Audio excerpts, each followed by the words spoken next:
Hi, everyone. Thank you so much for joining us for another webinar from Las Musas. My name is Mayra Cuevas, and I am the author of Salty Bittersweet, a young adult foodie rom-com. And I am here today with the amazing Jacque Alberta. We actually worked on Salty Bittersweet together. She did all the production edits for the book, and she is just absolutely amazing to work with. She's a little magician, bruja, she has like all of her grammar magic, and she does like this insane research to make sure that your book is absolutely perfect. So Jacque right now, she's an acquisitions editor for YA fiction and nonfiction at Sonderman, which is an imprint of HarperCollins. And she also is a senior editor at the teen imprint Blank, who part of HarperCollins, who published my book. So welcome, Jacque. So good to see you. Good to see you guys too. So tell us about what you do. So what I do, I kind of a two-part job. So like you said, one thing I do mainly right now, because we needed someone to do it, is production editing, which is kind of the copy edit. So like the grammar and the details and all that fun stuff, as well as what we call developmental edit. So that's kind of going through the book and making sure everything hangs together, that the characters come together well, kind of fine-tuning everything so that the book that comes out is the best it possibly can be, which I absolutely adore doing because I love working with authors. And you're so good at. Oh, thank you. And then I also help a lot with the acquisitions kind of stuff right now as well. So I'm looking for books we want for our lists, helping with cover direction, marketing direction, that kind of thing. I'm kind of the Jacque of all trades, is what we call me. So I kind of do whatever's needed in the editorial team. But one of my passions definitely is YA. I actually helped found the Blink imprint because I really want to put books out that reach teens and people who read YA, and they're just good quality books everyone should read. So thank you, everybody, for checking in and saying hello. Please let us know where you're logging in from and start putting in some of your questions that we're going to give to Jacque to answer. I'm going to start a poll just to see what folks are writing. So we can have an idea of what you guys are working on right now. Okay, so Jacque, what are some of the essential elements that editors and publishers are looking for especially in YA, because that's mostly your specialty, right? Yeah, so I think really what it comes down to most as an editor, because we're kind of like the first rung of getting a book acquired, is does this book really move me? Is there something about it, be the voice, be it a unique perspective of like something that's not out in the market, a character, a storyline that really grabs me? And do I think it's going to grab other people as well the same way? Because first of all, if I acquire a book, I have to really, really like it because I'll be working on it for a long, long time. A lot of times a book I acquire, because you go through it multiple times with the author, I've read it like 8-9 times by the end. So I can basically recite it. In fact, there was one book I used to be able to recite word for word. And second of all, it has to be something that I think is going to sell, because a lot of publishing houses are for profit. And we are all, as editors, held to a profit standard. So like for Blink, we have to bring in X amount a year to keep the lights on. Okay. So I really like we want books that are really going to stand out in the market, because those have the best chance of making impact, first of all, in readers' lives as well as in the market. So like I said, unique things. I like especially things that have a very unique plot, or trying to think what else I was going to say. I've got my exact words. So they bring something new, a perspective to the table. It could be something like a new voice or one that's underrepresented in the market, especially. Like one thing I really look for is diversity, because I feel like there's a lot of people out there who have these amazing stories on their hearts to tell, and they need the opportunity to tell them. And they have like this, one of the stories that come from that perspective too are just amazing. As well as it could be a different take on a familiar genre. I'm kind of looking at dystopian fiction there, where it kind of was overdone one specific way. So it's like, in the world we live in now, if there's a new way to approach it, that would be awesome. Or it could just be something, I'm an English wonk, being honest, as you probably know for my Yes. detail work. Oh my God. I have never worked with anyone with that much attention to detail. You like completely blew me out of the water. And like I learned so much working with you because it's like now I'm working on a new project and now I'm like, oh, why would Jacque do that? Like, how would she read this? Like, you know, it was your method. You really like you should like trademark it. You know, so just Thank you. yeah. Well, my nickname. I love the one you gave me, the Grammar Bruja. I adore that one to death. But yes, the Grammar Bruja. You are the Grammar Bruja. A lot of people call me Queen Picky Pants. It's the name I gave myself because I'm a little picky. But also kind of going with that, like I also look for in a book I'm reading sentences that make my heart go flittery. So like I just get so into the book and like the way things are said, you know, it just really captures me all over, just an immersive experience that I think, you know, everyone has to read this book. So it's kind of what we look for, you know, because especially too, if I get really passionate about it, I can be really passionate about it for the next people, which are the marketing and salespeople. When they get passionate, they can get passionate for the retailers. And then hopefully we get readers who get the books they need to see who are passionate about it as well. So that's kind of, you know, how we go about finding and assessing books like at a broad level. So that's a great point, and I want to transition to the acquisitions process. I see your questions; they are awesome, and I promise you we're going to get to them. I want to make sure Jacque explains the acquisitions process, so we're all kind of on the same page. Because this is something I really didn't know a lot about when I started writing and working on manuscripts. Because I just feel it's almost like this industry insight thing. Yeah.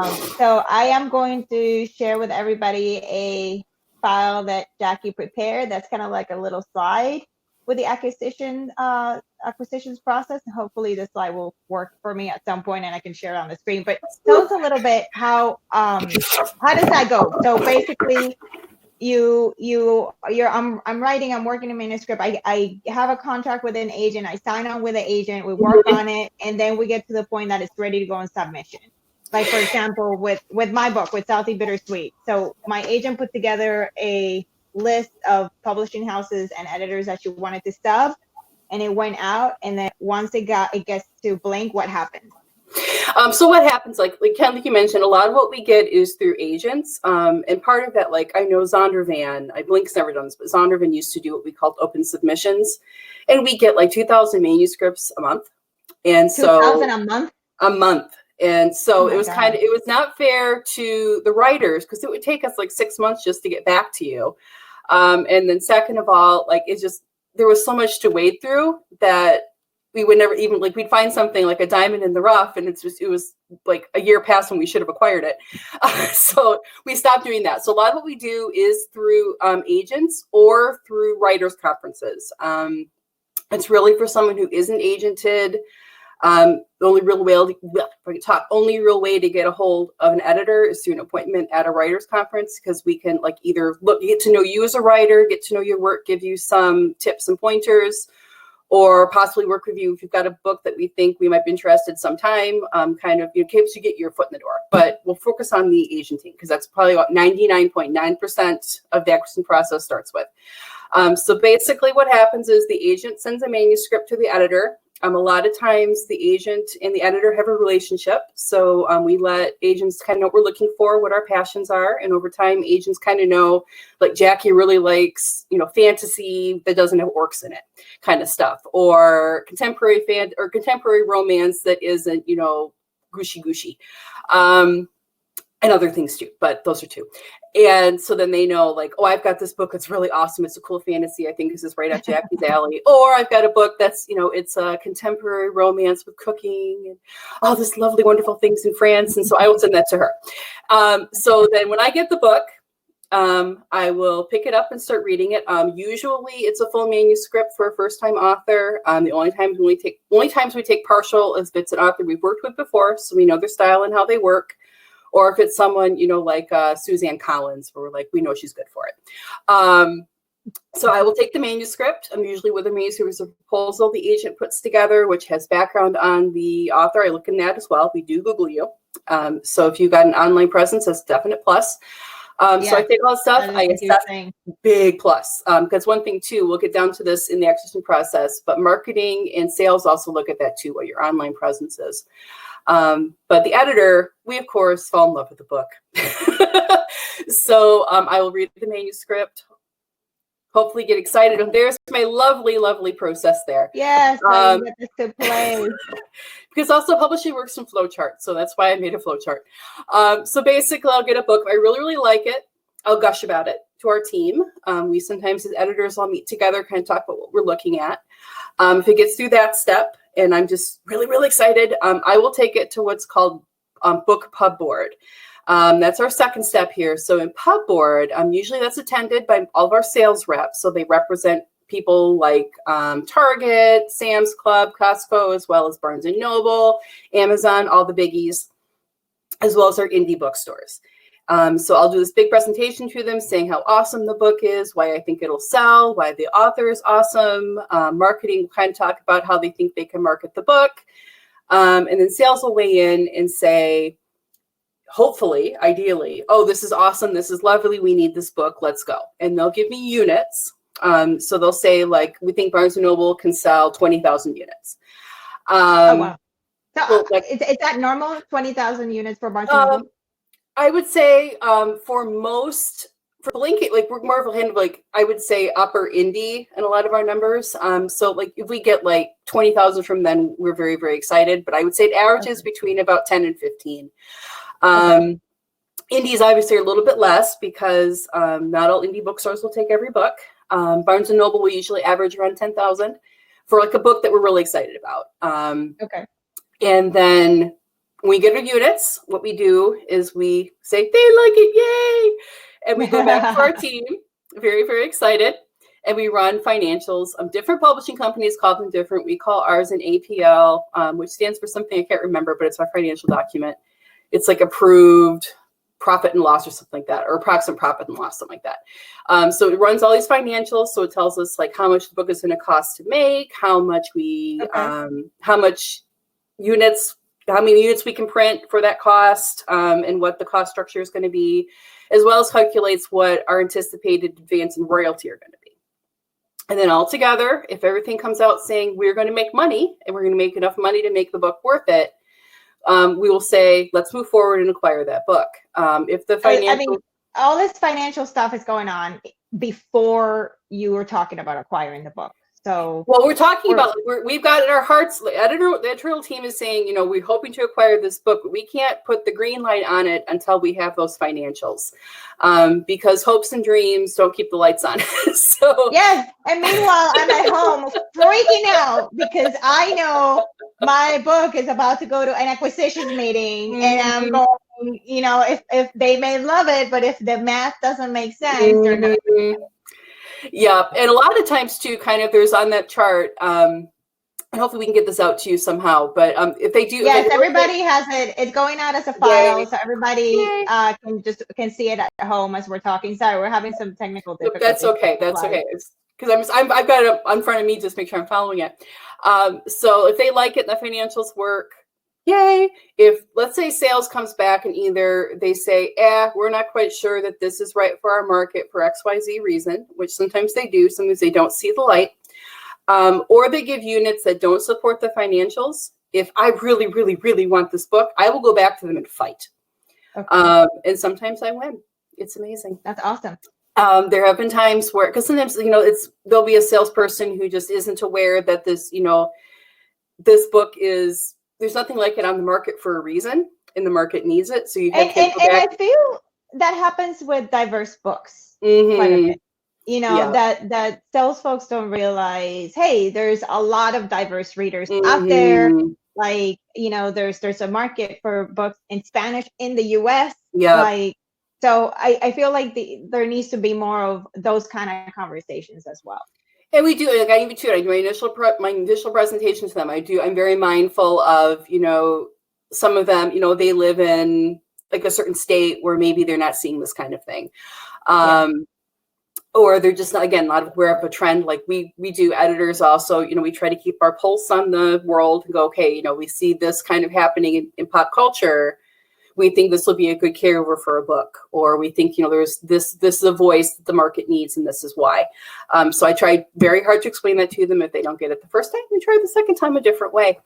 And there's a lot of times that does work. Sometimes it doesn't, unfortunately.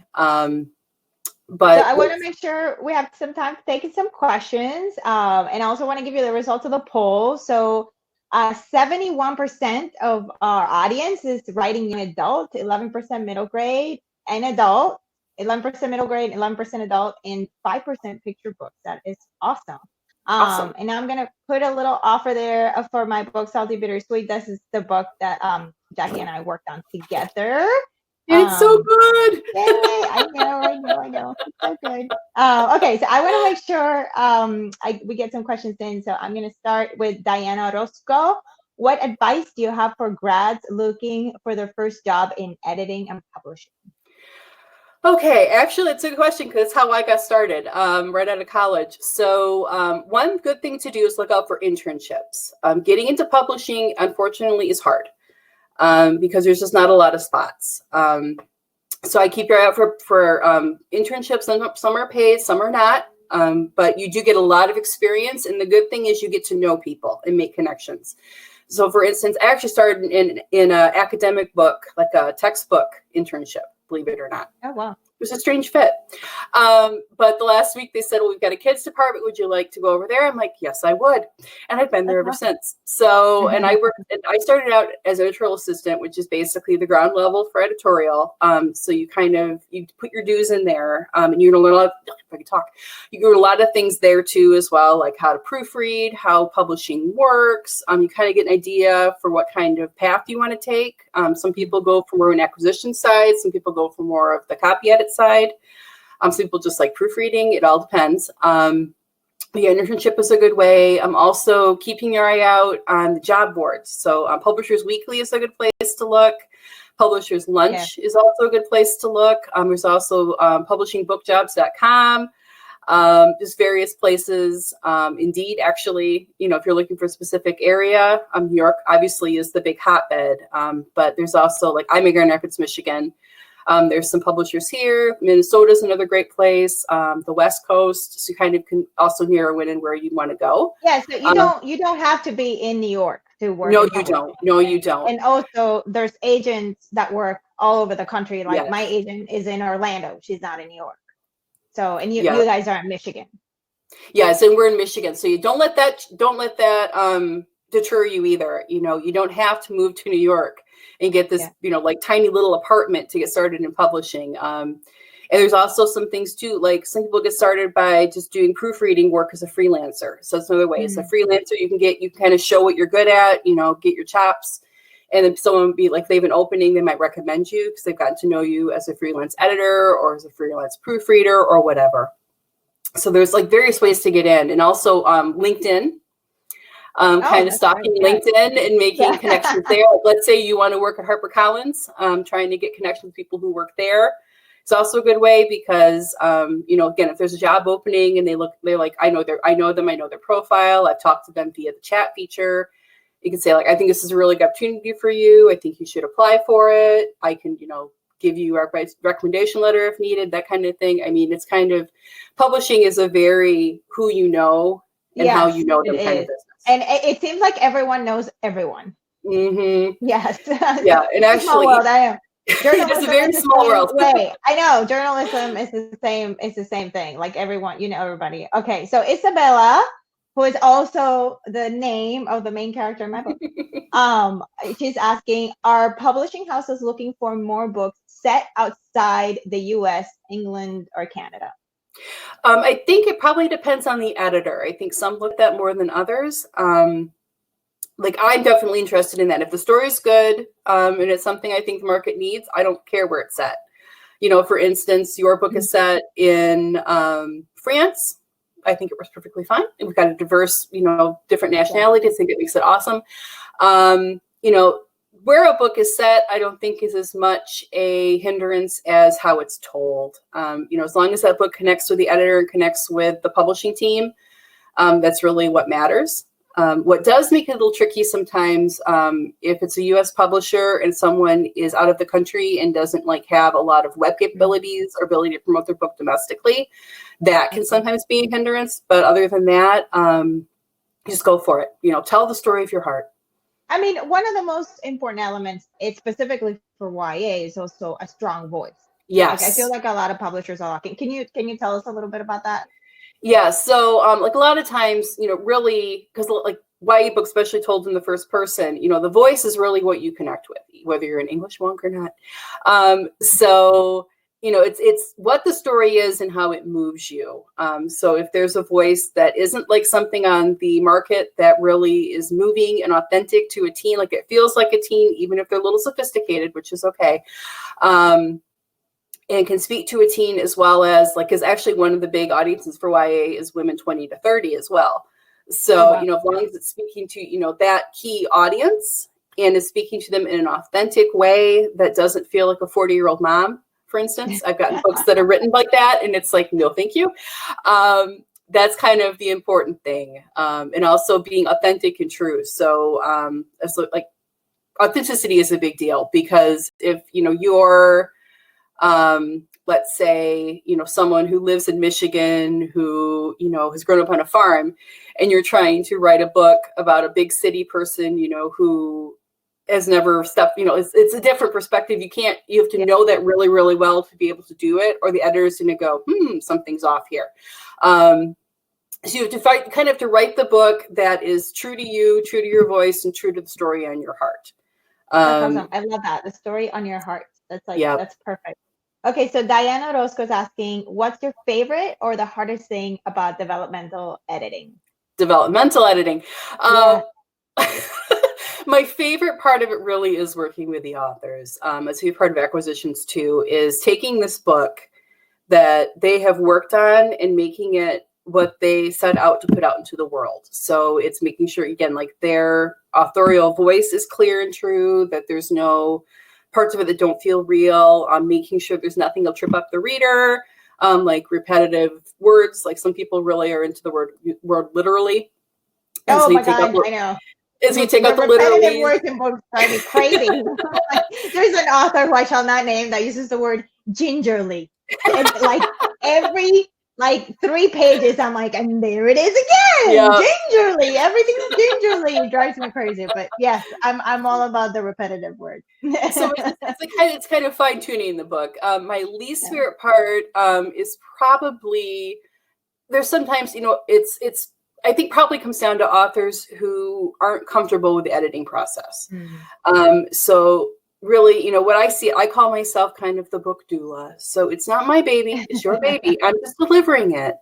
And I'm delivering it in the best way. Like I'm telling you, kind of how best to do it from my perspective. And if you don't agree, that's fine. It's your baby.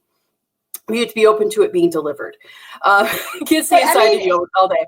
So I feel like once a book gets to the acquisitions place, like there's like, for example, I'm going to take an example of my book. So most of the developmental edits I did with my agent. And then by the time I worked with you and then Hannah, who was the acquisitions editor for my book at Blink, a lot of the stuff was done. So like some of the edits were actually minor. Like they were about fleshing out some scenes, fleshing out emotion, internal landscape, fleshing out some characterization, but it wasn't about doing big changes in the manuscript. I mean, when someone is a debut, do you think like a lot of these things have to be done before like the book needs to be as clean and as ready as possible? Well, I think, like I said, it's more about making it the best for realizing what the author's setting out to do. Like I've even had people who have fought me on punctuation. And we had it according to what's called the Chicago Manual. That was not me. That was not me. No, it was not you. I love you. But there's some people, like I actually had a phone call with an author once where it was an hour and a half of fighting over dashes. And I'm like, I don't care about that dash, but if you remove that dash, you can change the sentence. And so it's just like it's little things like that. It's as long as you're able to work together, I'm happy. Like I don't die on hills. I am not an editorial dictator, but it's just making sure that we work together well. I think. And when that doesn't happen, it is very difficult. Wow. So Lisette has a question. She's saying, I'm writing an upper middle grade dystopian light about Latinx boy. Do I need to finish it before I look for an agent? I'm going to go ahead and answer that. Lisette, the answer is yes. If it's your first manuscript, it needs to be written, polished, beta tested, and critique partnered and all of that stuff. And you can feel free to reach out to me on social media and I can give you more information. Miriam, if a book is upper middle grade, lower YA, should we sub it as middle grade or YA? That's a great question. I think it kind of depends on what your characters are. So are they in middle grade, like in a middle school, junior high, or are they in a high school? Because YA readers, usually about 12 and up is the like teen age range. And upper middle is usually like your 10 to 13-ish kind of. It's a much smaller area, but they're like the middle grade is more the parents are involved. The kids are usually in a lower grade, so probably at the most freshman year of high school. And they're not as sophisticated, let's say. Like a lot of YA you'll read, they feel very, very sophisticated and snarky and smart for their age. Whereas in middle grade, they'll feel a little bit older, but they don't feel to that level. So I would say, if your characters, they have that sophistication, they're kind of on their own, making their own decisions. The parents aren't involved as much. I think it subs more as a YA, whereas if there's more of like a parental or kind of still like figuring out the ropes, it's probably more of a lower middle grade or upper middle grade, I mean. And the line is very thin. And so a lot of times though, like YA editors do both sometimes because upper is kind of that in-between category. So a good agent will know who to sub it to. So can you explain a little bit of that difference? Because I'm getting some questions about this. What is the difference between upper YA and lower YA? Okay, so like upper YA, you can get away a little bit more, basically. So it's usually we call it 14 plus. So there's usually a little more discussion of sexuality sometimes. You've got more hormones raging about that age. There's usually the languages, like you can talk about topics you can't talk about with a kid who's like 12 to 14 necessarily, because they're not ready to hear some of the things. Whereas upper middle grade, these kids are more savvy about how the world works and what's going on. They've experienced more things. And upper YA is usually read more by the 20 to 30s too. So it's stuff more like Throne of Glass or the Grisha trilogy by Leah Bordugo, stuff like that. Whereas lower is more, I would say, trying to think of an example, but like Suzanne Collins, where a lot goes on, but I think kids in this day and age understand that level of violence, but there isn't a lot of questionable, there's a lot stuff that like a librarian might freak out if they knew a 12-year-old was reading. So which really, a lot of the times it's like drug use, sexual content, heavy sexual content. It's stuff where, let's go ahead, sorry. I mean, from my understanding, those two things more than violence, which is weird, are like the big kind of like bells with librarians and parents. It's like how much sexual content, how much drug and alcohol use. Yeah, and I think probably like now I think about this, the best way probably to define it is things that a reader can differentiate. Like this is maybe in the book, but I know this isn't something that I should or should not do.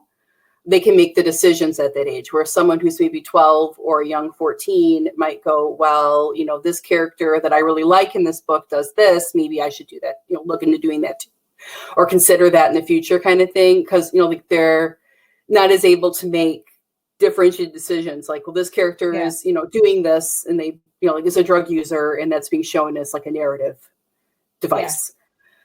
So Brianna has a really good question. She says, once you work with an author, do you tend to keep an eye out for any further books from them? Well, I guess it depends whether you liked working with that author or not. Usually, like a lot of times, we do, a lot of times on our contracts, we have what we call as an option clause. So if the author has another book, we get first look on it if we really like them. But yeah, the authors we really like, we want to keep working with, because we want to help build your career, build your audience, build your voice, build your platform. There are times, unfortunately, let's say, your book only sells like 500 copies. That makes it a little bit harder to do. But we do try to retain authors whenever we can, because we love working with our authors. So for all of our future published authors that are listening right now, what are some good things to practice when you're working for your editor, so you don't fall in the authors we never want to see again list? Like I said, one thing is, just being open to the entire publishing process. It is kind of a long drawn out process. Like, again, you're going to go through your book probably at least 3 times with your editor. Slow. It's just so it doesn't happen overnight. So sometimes usually it's the year to 2 years or 3 before your book will be on shelves, depending on what your book is and how much development needs or where it needs to be placed in the publishing calendar. But you're going through your book at least 3 times with an editor. You're going through your book with the developmental copy editor. You're going to be working with a marketing person. You're going to be looking at cover designs. You're going to be also having to promote yourself. Which I think that's one thing prior to submitting to an agent or to a publishing house is something that you really can focus on, because it's in your control, is building a really solid social media base, as well as a group of people that as friends almost, who can recommend you, when it comes time for endorsements, or just can help amplify your voice. I kind of recommend looking out for people at conferences and stalking them, but kind of just building your community, building relationships, because a lot of times there's blog tours, or someone's my book just came out, and there are other people are posting it on Instagram or whatever. So just kind of building your audience, be it published authors, people who know their craft, or just even fan bases. So really developing a voice and a content and a platform that can reach out to people. So when it comes time to promote yourself in your book, you've got a platform people trust and want to come to and listen to. And I will say, from my own experience, I spent basically the 6 years leading up to when I was trying to get published and get an agent, all that, and all of that whole thing, working on building my local community of writers and authors here in Atlanta, and also people that I met at conferences. And it made such a huge difference when the time came to ask for endorsements, or ask for blurbs, or ask for people to kind of help you out with different things. It does make a big difference. Okay, so I want to make sure we talk about this whole thing of the mid-list. And again, this is something else that I wasn't very familiar with until I got into deeper into the publishing process, and I started to go into more published author events. So tell us about where most authors fall. What is the mid-list? What is the difference between a mid-list and a bestseller? What makes a mid-list book a commercial success? Because most of the books published are fall within the mid-list, right? Yep. Yeah. So I would say a lot of times in publishing, we say the top 20% pay for everything, which is true. So if you have Hunger Games, that's going to be the book that kind of makes or breaks your year. But a lot of the authors are mid-list. So that just means people who aren't expected to sell 100, 200,000 copies a year.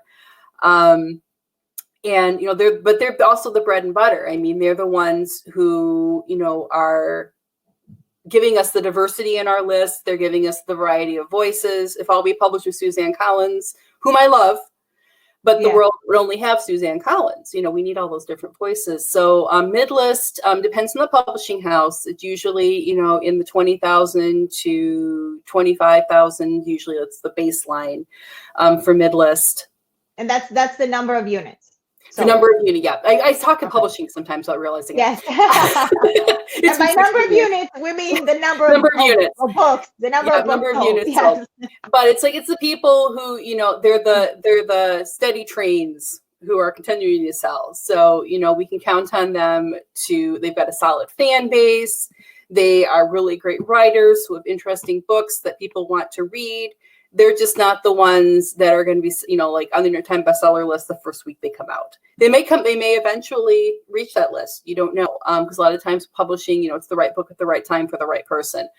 But like mid-list, trying to think what else I want to say about that, because it's a nebulous category. Like it's pretty much it's the big group, but they're the ones too. Like we will go to for maybe like more books too, because we know if they can deliver, maybe they can do a variety of genres. And they're the ones we also try to develop and grow. So maybe someday they will become our front list, top list, you know, 100,000, 200,000 copy a year sellers. You know, they're just the ones we love, and the ones who, like I said, give us that variety on our list to make us, you know, the publisher we want to be. So we have a question here from Bridget. Any suggestions for agents who you love to work with on queer contemporaries, or how to connect the dots from manuscript to audience for this realm? I actually cannot recommend agents. It's kind of a company thing because we can't play favorites. But to find one, I'll recommend my agent. So you can do that. I mean, I love her to death, but I can't recommend her in public. Mayra Hernandez does queer contemporary. She's my agent, and I love her, and she's amazing. Just go to the Corby Sierra literary agency website, and all her submission information is there. So I can recommend her for sure. She's amazing. But, you know, as far as finding one good place to look, trying to think what it's called all of a sudden, but there's like a publishing marketplace guide. I believe that's for like the general market. And so a lot of what's in there, it's a list of all the agents who are out there, as well as some editors, what they're looking for, but it'll kind of give you an idea. This is what they're looking for. This is what their list comprises of. These are things they specialize in. And a lot of times it's contact information. And what you also can do, you know, if there's a book that's in the genre that you adore and you write, a lot of times the agent is thanked in the acknowledgments.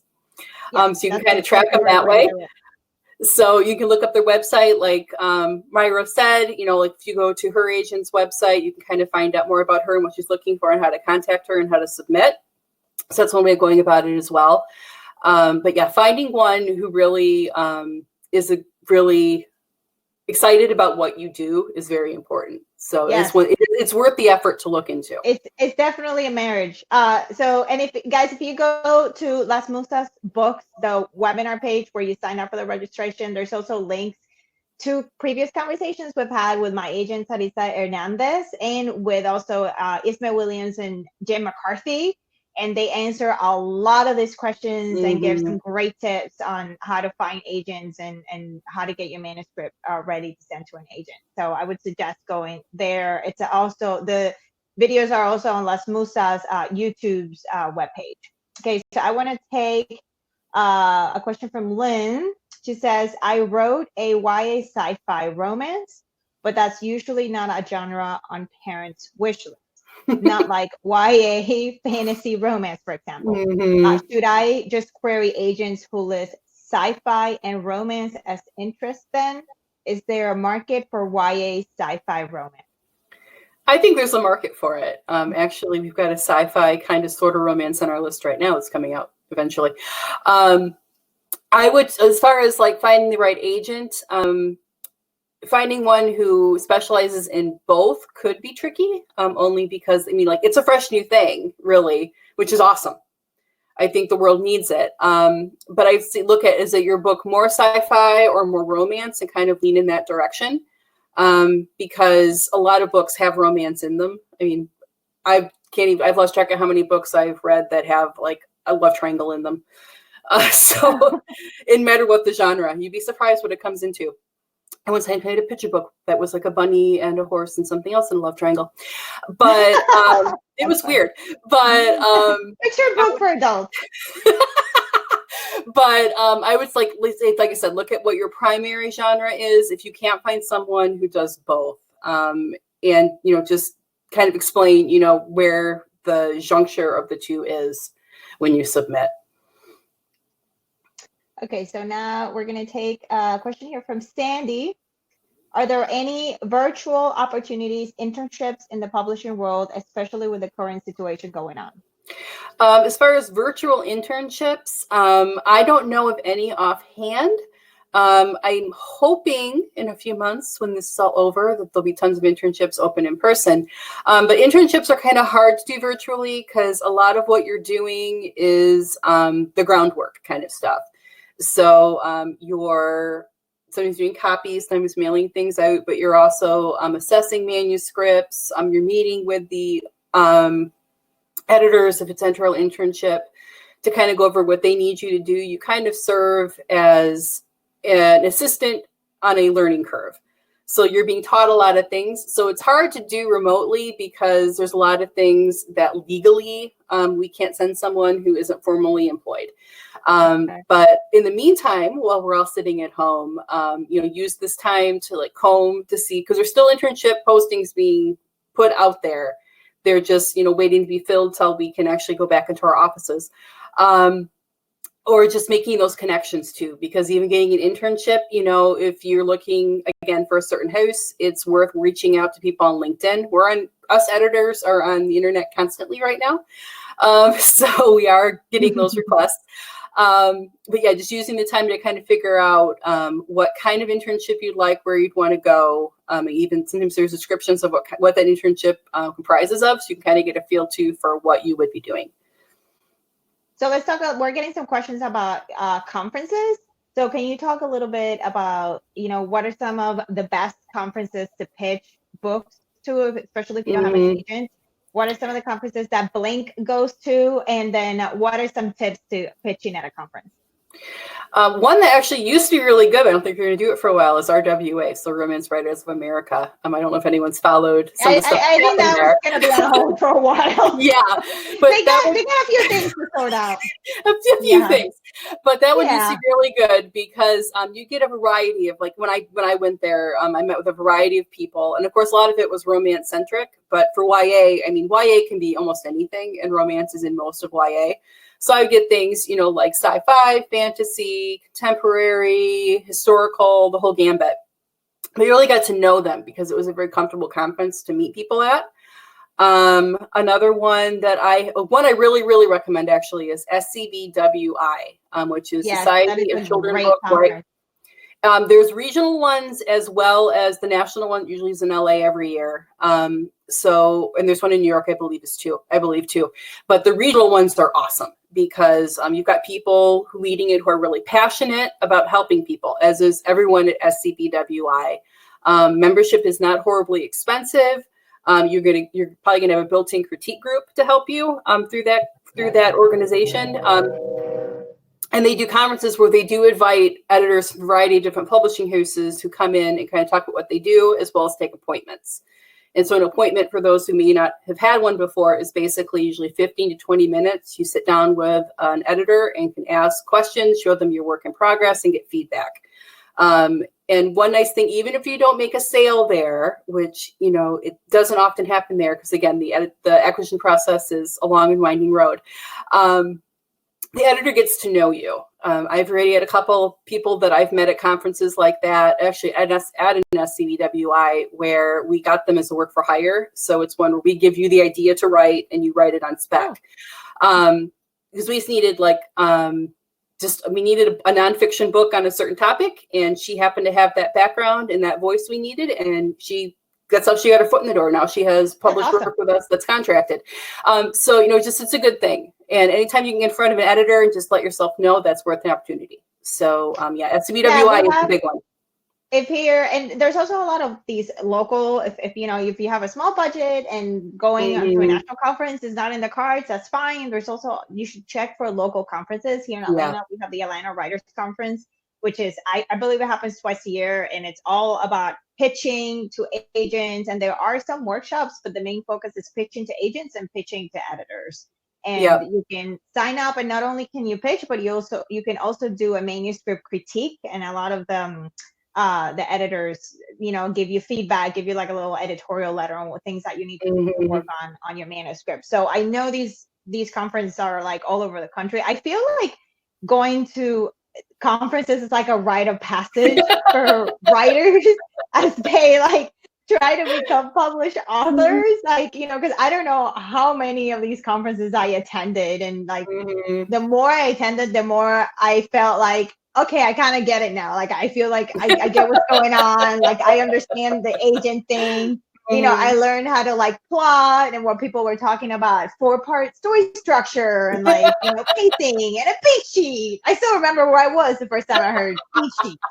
Like, you know, so, and then you get to, you know, while you're in line with coffee, you get to talk to agents or talk to editors. So I do believe writers' conferences are super important. And you also get to meet a lot of, you know, other writers that are also on the way to becoming published authors. Yep. Go ahead. Or even like a CBWI, like I went to one, I think it was like in Indiana or something. We stayed at this hotel, it reminded me of The Shining, but it's how I remember. But I mean, Jane Yolen was there. Jane Yolen is huge in SBWI, and she was helping, you know, beginning authors. So like, again, not to like harp on SBWI, but you get your regional stuff. That's you great. also, they also will teach you how to pitch. It's awesome. Yeah. We appreciate that. So you can find a pitch partner. So a funny story, me and my critique partner, Marie Marquardt, who we're actually currently working on a book together. We're co-writing a book. She met her agent at the Atlanta Writers Conference, and she is like super shy and she hates to put herself out there. But I knew she was pitching to agents, and her agent, you know, they're having this little drinks thing where you can kind of informally meet the agents on Friday night. And I am like here trying to run, like be her wing girl and like keeping everybody out so she could talk to this agent who said that she had liked her manuscript. The moment that the words came out from the agent telling Maria, "Oh, I loved her manuscript," I literally shoved Marie from the back. I'm like, get in there. And like trying to keep everybody out. So it helps if you have somebody with you to kind of, you know, help you run interference. So Melanie has a great question. She says, could college age characters 18 and 22 fit into the upper YA category, or would they go directly to adult fiction? And there was a question previously from somebody about the new adult category, so maybe you can kind of address everything in one go.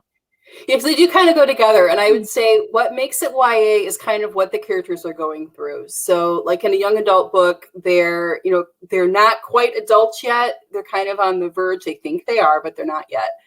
So they're still experiencing the things a teen would experience. So a lot of times, you know, either they're living with their one parent or both, or in a situation similar to that. Or, you know, they're just on their own, but they're still, you know, not adult. Whereas, you know, when you're in college, you know, you're finally like basically your own person, and you're, you know, kind of going onto those more adult experiences. And also like in college too, you're experiencing things you don't necessarily experience legally, at least as a teen. So, it kind of just depends where your storyline is focusing with the characters. As far as new adults, those definitely, that's a unique category, and that's kind of, it's mostly read by adults. And that's like basically taking on the adult things for the first time in a very definitive way. So that technically isn't YA. I know when it first came out, a lot of YA publishers were doing it, but I think it's done more by adult publishers now, is kind of that bridge, kind of like how upper middle is a bridge. New adults kind of a bridge between YA and adult books.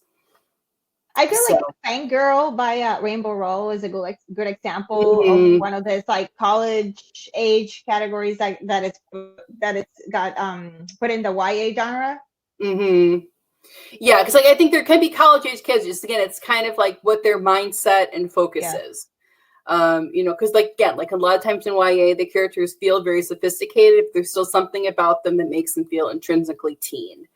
And it could be, you know, they're still figuring themselves out. Whereas a lot of times with books that are more adult, college-y, new adulty, they've got it pretty much figured out. They're just, you know, like all of us adults, figuring out the bumbly details as they go. So, you know, in that same vein, let's talk a little bit about like when you guys are trying to decide which books to pick for acquisitions, Mhm. like what exactly is the why audience? Because you're not only thinking about readers, you're also thinking about the gatekeeper. So who Yes. are all these people that you're thinking about? Like as an editor, I'm primarily thinking of the readers, especially those teens who a lot of times, we'll get to the gatekeepers in a second, but we have to get through those gatekeepers, but I want the teens to have those books. Because like, especially, you know, getting back to diverse voices, there's a lot of teens who just need that book. They need to see themselves. They need to know that their voice is valid. Their voice can be heard. Their voice should be heard. But even for a fantasy novel, I mean, sometimes it's just like, it can speak to them in a way. Like, I think, like I said, every book, it hits the right person at the right time for the right reason. So we try to do books, you know, for the audience, be that teens or looking at some that, you know, maybe it's teens and like the 25-year-old, 30-year-old reader who likes contemporary romance or something. But we do think about those gatekeepers, and it's kind of a two-pronged gatekeeper thing because the audience is comprised of actual teens and those adults. So for the teens, a lot of the gatekeepers, I mean, Amazon is a gatekeeper for everybody, let's be honest. They kind of decide what we see and what we know about and what gets sold. But beyond that, for teens, one big gatekeeper is the librarians. So they're the ones, be it public or school, they're the ones a lot of times who are reading the reviews, they're making the recommendations, they're purchasing their collections. A lot of people still get books through the library, so they're the ones who have things available. And they're also the ones looking for books that they think their teens need to read. So we love the librarians. They also control a lot of the major book awards. So we do keep them in mind for things like the Printz Award. You know, we nominate things, like we always try to think of books like, how can we best reach people and hopefully get it to a stratosphere where people know about it. So we do conferences or librarian conferences just to really reach them, make sure they're aware of our books.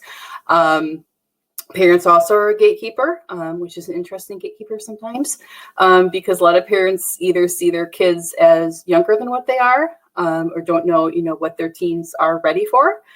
So we do a lot of work to kind of, you know, like Blink, our categories, like our imprint especially, we kind of do books where parents will be okay with what's inside of it because like it's messages teens need, but it's done in a package that no parent is going to get horrendously upset about because we want to be mindful of that. Like we want to make sure teens get what they should be reading.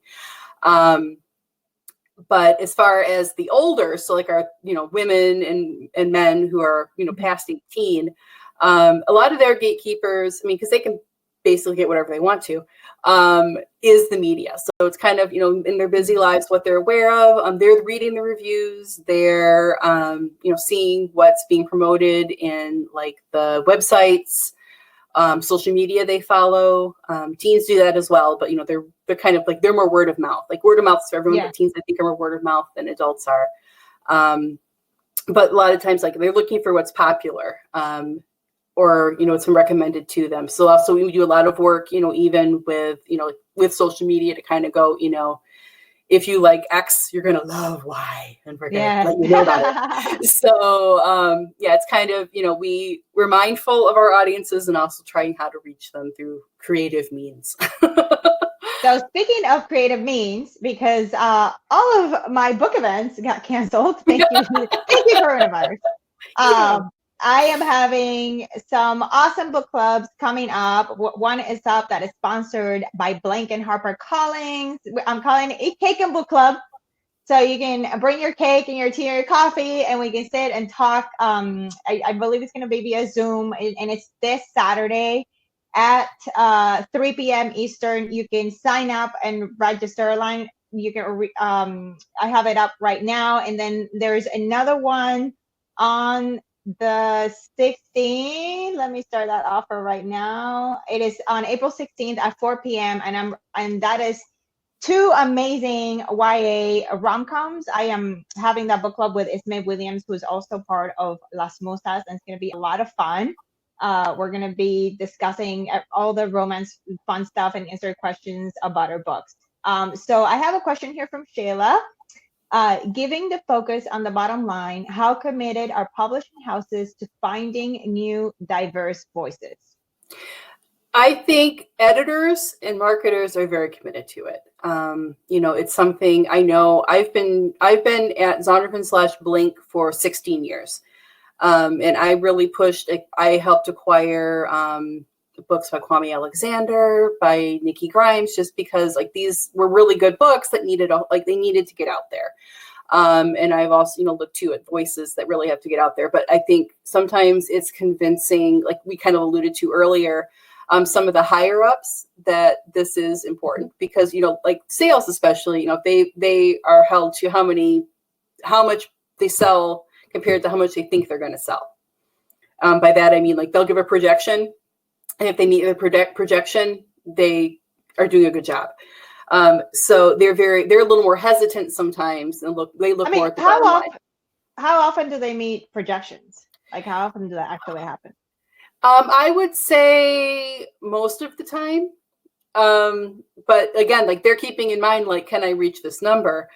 But I think over time, though, especially I think the last maybe 3-4 years, I think sales too has seen, that these books do sell. And that they are needed. And it's a matter of making sure that they are carried in the store so people can find them. Yeah. So like, I do think that things are getting a whole lot better, especially with the visibility of things like We Need Diverse Books, showing that, definitely there's a voice out there asking for these books. So even to, for people who want to see more diverse books, saying things to even your local store, not saying like bring me diverse books, but saying, do you carry this book by so-and-so, can also help them see, if they don't already know, that they should be carrying these books. Yes, that definitely helps. Definitely helps. The other great thing that helps is if you leave a review on either Goodreads on Amazon. If authors get 50 plus reviews on Amazon, it actually helps with our visibility and discoverability. So if you read Salty Bittersweet, even if you didn't like it, even if you think it was the worst thing you read, leave a review. It's okay. 1-star reviews are fine too. They still count. So that is one way that you can help authors. So Carrie is asking, one thing teachers are looking for in diverse books is a teacher guide to assist in book club instructional units. Is this an author-initiated supplement or the publisher? And Carrie, I want to let you know that there's a great teacher's guide on my website. It is like the envy of a lot of my authors friends because it's just gorgeous and it's so thoughtful and well put together. And it was actually someone Blink hired. So Jacque, you can talk a little bit about that. Yeah, so I think it does. It kind of depends on the publisher. Like for Blink, we try to make educator guides for every single book we do because we know it's important. We also have discussion guides, either available via our website, via the author's website, or actually printed in the back of the book if we have room to put it, which sometimes we do. But yeah, it kind of depends. Like, I think the publishers that are mindful of the need and have the budget to do so definitely do so. Some of the smaller ones maybe, or especially too if the author has that kind of background, might ask the author to do it. But I definitely do agree there is a need for it, because it does, first of all, it helps make the book more applicable to people's lives, but also helps get it out there to more book clubs and more eyes, so it's more visible and out there. So. Awesome. Okay, so we have time for a few more questions. Folks, if you have more questions, please send them in and we'll try to answer them before we have to check out.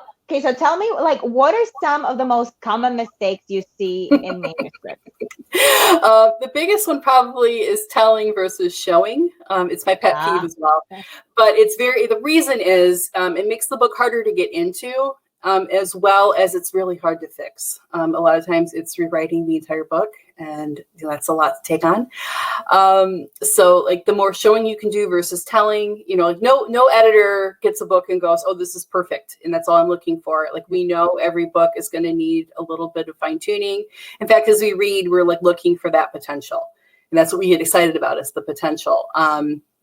But another mistake I see is people who are writing a book because they think that's like only for the sole reason of getting sold.